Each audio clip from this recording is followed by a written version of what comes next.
చంద్రబాబు నాయుడు గారు కానీ వాళ్ళ కుమారుడైనటువంటి లోకేష్ కానీ ఎక్కడికి వెళ్ళినా జగన్ నామస్మరణ.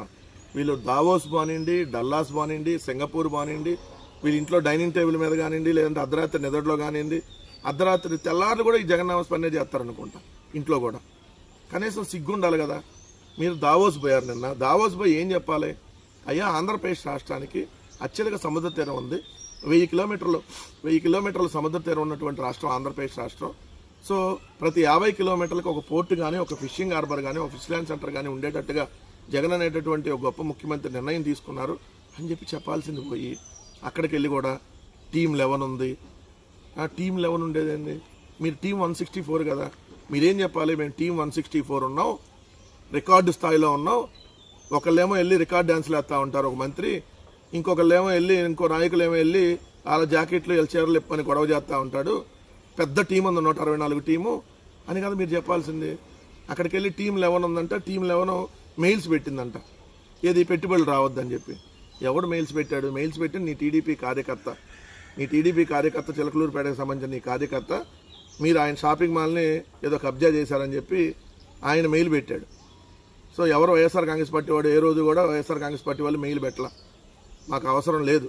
నీకు నిజంగా వైఎస్ఆర్ కాంగ్రెస్ పార్టీ వాళ్ళు ఇంకోళ్ళు మెయిల్ పెట్టారంటే చూపించి ఏ పేరుతో వచ్చిందో మెయిల్, పెట్టిన వాళ్ళు ఎవరో యాక్షన్ తీసుకోండి. ఎందుకు రోజు ఎక్కడికి వెళ్ళి పిచ్చి పిచ్చి వాగటం? నేను అక్కడికి వెళ్ళి ఏం మాట్లాడతారు? ఉద్యోగాలు ఇచ్చే స్థాయికి తెలుగువారు ఎదగాలి, విదేశాల్లో వ్యాపారం చేస్తామన్నా గైడ్ చేస్తాడంట చంద్రబాబు నాయుడు గారు. అదేంది? వాళ్ళని పెట్టుబడులు పెట్టమని ఇక్కడ కదా మీరు రమ్మనాల్సిందే. మీరు అక్కడ విదేశాల్లో పెట్టుబడులు పెడతానంటే, విదేశాల్లో వ్యాపారాలు చేస్తా అంటే ఈయన గైడ్ చేస్తాడంట. ఇదేంది అసలు? ఏం మాట్లాడుతున్నావు? కనీసం నీకు అర్థమవుతుందా? విజయవాడలో ఉన్నామా, జ్యూరిక్లో ఉన్నామా అర్థం కావట్లేదంట. తొలిసారి దావోస్కి వచ్చినప్పుడు కూడా భారతీయులు తక్కువ అంటే ఇప్పుడు చాలా మంది ఎక్కువ మంది వచ్చారంట. మీరు 20 దేశాల నుంచి మీ తెలుగుదేశం వాళ్ళని పిలిపిస్తే ఎందుకు రారు? ఒక్కో దేశం నుంచి 10 మంది వచ్చినా 200 మంది అవుతారు కదా. అక్కడ ఉండేది 200-300 మందే కదా. వాళ్ళ దగ్గరికి వెళ్ళి మీరు అక్కడ సొల్లు వాగుడు, సొల్లు పురాణమే కదా. మీరు ఏం చెప్పాలి అసలు? ఆంధ్రప్రదేశ్ రాష్ట్రానికి పెట్టుబడులు పెట్టడానికి ఏమేమి అవకాశాలు ఉన్నాయో చెప్పాలి అక్కడికి వెళ్ళి. అది చెప్పకుండా మీరు అక్కడికి వెళ్ళి కూడా జగన్ నామస్మరణ చేసి ఇంకో అంటారు దావోస్ మ్యాన్ చంద్రబాబు నాయుడు అంటున్నారు. ఇదేంది? ఇదేదో డాబర్ మ్యాన్ లాగా దావోస్ మ్యాన్ ఏంది? కరకట్టలో ఎక్కువ రోజులు ఉంటే కరకట్ట మ్యాను, లేదంటే రోడ్డు మీద ఎక్కువ రోజులు ఉంటే రోడ్డు మ్యాను, దావోస్ ఎక్కువ సార్లు వెళ్తే దావోస్ మ్యాన్ ఏంటి? ఇదేదో డాబర్ మ్యాన్ లాగా. దావోస్ వెళ్ళి అక్కడ 15 సార్లు వెళ్ళారంటే ఇప్పుడు వరకు దావోస్ చంద్రబాబు నాయుడు గారు. మీరు 15 సార్లు దావోస్ వెళ్ళారు కదా. మీరు 15 సంవత్సరాలు ముఖ్యమంత్రిగా చేశారు, 15 సార్లు దావోస్ వెళ్ళారు కదా. ఒక్కటంటే ఒక్కటి మీరు దావోస్ నుంచి ఇచ్చిన గొప్ప పెట్టుబడి, వాళ్ళు ఇక్కడికి వచ్చినటువంటి గొప్ప ఉద్యోగం ఒక్కటి చెప్పాలండి. ఏం లేదు. ఇక అక్కడికి వెళ్ళి కూడా ఇదే గోల, అంతమించి ఏం లేదు. ఇదే బాగుంటుంది. అమరావతి ఆవకాయ, దావోస్ మ్యాన్, డాబర్ మ్యాన్, కరకట్ట మ్యాన్.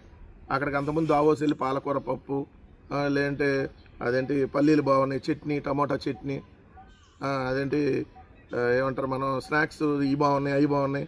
ఇక్కడ ఇదే కదా మీరు ఎక్కడికి వెళ్ళినా చేసేది.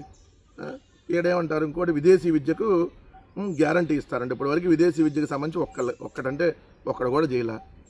మీరు అధికారంలోకి వచ్చి దాదాపు 2 సంవత్సరాలు. ఈ 2 సంవత్సరాలు 2025 ఇవాళ 2024-25, 25-26 2 సంవత్సరాల్లో మీరు ఒక్కడంటే ఒక్కళ్ళకి కూడా విదేశీ విద్యా దీవెన కింద ఇవ్వాల.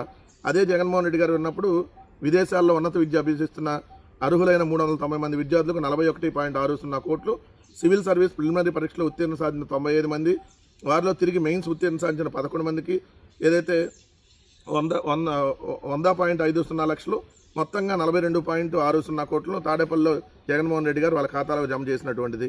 అలానే QS world university times higher education rankings ప్రకారం ఇంజనీరింగ్ కానీ, మెడిసిన్ కానీ, లా కానీ, జర్నలిజం కానీ మొదలైన 21 ఫ్యాకల్టీల్లో టాప్ 50 ర్యాంకుల్లో ఉన్న కళాశాలలో ప్రవేశం పొందిన ఎస్సీ, ఎస్టీ, బీసీ, మైనార్టీ విద్యార్థులకు 1.25 కోట్లు, అదేవిధంగా ఇతర విద్యార్థులకు ₹1 కోటి వరకు ఫీజు రియంబర్స్మెంట్ ఏదైతే విదేశీ విద్యా దీవెన కింద జగన్మోహన్ రెడ్డి గారు అందించారు.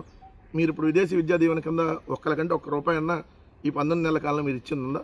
లేకుంటే ఇప్పుడేదో ఇస్తారని చెప్పి అక్కడికి వెళ్ళి మాట్లాడుతూ ఉన్నారు. రెండోది, తల్లిని వదిలేశాడు, చెల్లిని వదిలేశాడు. ఎవరిని వదిలేలా. జగన్మోహన్ రెడ్డి గారి తల్లి జగన్మోహన్ రెడ్డి గారితోనే ఉన్నారు, విజయమ్మ గారు. చెల్లిని వదిలేశారంటే పెళ్ళైనా చెల్లి వెళ్ళి ఏదైతే అన్న దగ్గర ఉంటుందా, లేదంటే మొగుడి దగ్గర ఉంటారా? చంద్రబాబు నాయుడు గారికి కూడా చెల్లెళ్ళు ఉన్నారు. ఒక చెల్లెల పేరు చెప్పాలంటే నీకు తెలుసా? అసలు చెల్లెళ్ళు ఎవరు? చంద్రబాబు నాయుడు గారు చెల్లెళ్ళు ఎవరో లోకేష్ నీకు తెలుసా? అంటే మీ అత్తలు ఎవరో నీకు తెలుసా? చంద్రబాబు నాయుడు గారు చెల్లెలు కూడా పెళ్ళైనాక చంద్రబాబు నాయుడు గారి దగ్గర ఉంటారా, లేదంటే వెళ్ళి అన్న దగ్గర ఉంటారా, లేదంటే వెళ్ళి మొగుడి దగ్గర ఉంటారా? ఏం మాట్లాడుతున్నావు? ప్రతిరోజు వ్యక్తిగతంగా ఇష్టం వచ్చినట్టుగా దావోస్ని వెళ్ళి ఏపీకి తీసుకొని వస్తాడంట. ఏంది ఇప్పుడు I love Vizag, I love Hyderabad, I love Amaravati లాగా బోర్డులు ఉంటాయి కదా, ఆడ వెళ్ళి దావోస్ దగ్గర ఆ బోర్డు దగ్గరికి వెళ్ళి ఆ బోర్డు బిక్కొచ్చి దావోస్ని తీసుకొచ్చా అని చెబుతావు ఏంది? అసలు ఏంటంటే మిస్సైలు జీపీఎస్లు అంట. ఇదే చెప్పు అర్ణబ్ గోస్వామికి తెలిస్తే ఎవడు మిస్సైలో ఎవడు జీపీఎస్తో తేలుస్తాడు. ఇప్పటికైనా ఆంధ్రప్రదేశ్ రాష్ట్రానికి పెట్టుబడులకు సంబంధించి మాట్లాడండి. నిరంతరం ఎక్కడికి వెళ్ళినా జగన్ నామస్మరణ, జగన్ గారిని తిట్టడం ఇది కాదు కదా. టీం 11 ఉంది అడ్డుకుంటుంది. అరే మీరు టీం 164 పెద్ద పుడింగులు కదా అందరూ. మరి ఒక కంపెనీని ఎందుకు తీసుకురాలేదు? 19 నెలల్లో ఇదిగో మేము పలానా కంపెనీని తీసుకొని చెప్పామని చెప్పండి. అక్కడికి వెళ్ళి కూడా క్రెడిట్ దొబ్బేయడానికి మాట్లాడుతున్నారు మీరు. ఆడికెళ్ళి కూడా మీరు క్రెడిట్ దొబ్బేస్తుంటే ఎవడొస్తాడు? ఆడికెళ్ళి మీరు ఏం చెప్పాలి? అయ్యా మా రాష్ట్రానికి ఇదిగో ఇప్పుడు వరకు ఇవన్నీ ఉన్నాయి, మీరు కూడా వచ్చి పెట్టుబడులు పెట్టమని చెప్పాలి. ఆడకెళ్ళకుండా ఆడకు కూడా వెళ్ళి ఇదిగోదిగోండి క్రెడిట్ అంతా వాళ్ళు దొబ్బేస్తున్నారు, క్రెడిట్ మాకు ఇవ్వండి, క్రెడిట్ మీకు ఇవ్వండి అని అడుక్కోవటం. మేము దావోస్ పోయి దద్ద అని అడుక్కున్నట్టుగా ఉంది. సిగ్గుండాలి. ఆడకెళ్ళి కూడా ఆంధ్రప్రదేశ్ రాష్ట్ర పరువుని మరొకసారి తీశారు చంద్రబాబు నాయుడు గారు అండ్ లోకేష్ గారు.